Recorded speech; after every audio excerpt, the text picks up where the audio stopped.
রাষ্ট্রদ্রোহ মামলায় সাবেক ইসকন নেতা চিন্ময় কৃষ্ণদাস ব্রহ্মচারীকে জামিন দিয়েছে হাইকোর্ট।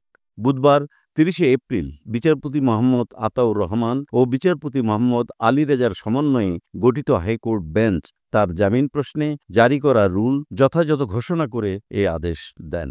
আদালতে চিন্ময় কৃষ্ণদাসের পক্ষে শুনানি করেন অ্যাডভোকেট অপূর্ব কুমার ভট্টাচার্য। রাষ্ট্রপক্ষে ছিলেন অতিরিক্ত অ্যাটর্নি জেনারেল ব্যারিস্টার অনিক আর হক এবং আব্দুল জব্বার ভূঁইয়া। রায়ের পর চিন্ময়ের আইনজীবী জানান, এই জামিনের ফলে তার কারামুক্তিতে আর কোনো আইনি বাধা নেই।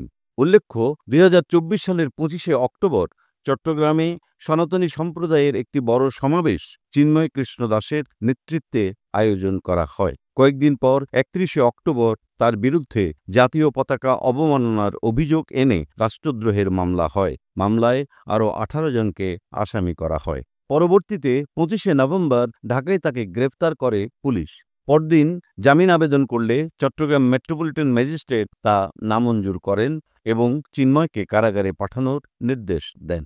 ওই দিন আদালত চত্বরে আইনশৃঙ্খলা বাহিনী ও চিন্ময়ের অনুসারীদের মধ্যে সংঘর্ষ হয়, যার মধ্যে আইনজীবী সাইফুল ইসলাম আলিফ নিহত হন।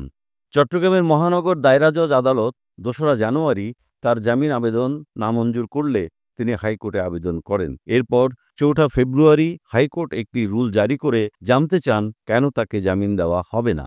আজকের রায়ের মাধ্যমে দীর্ঘ ৫ মাস পর কারামুক্তির সুযোগ পেলেন সাবেক ইসকন নেতা চিন্ময় কৃষ্ণদাস ব্রহ্মচারী।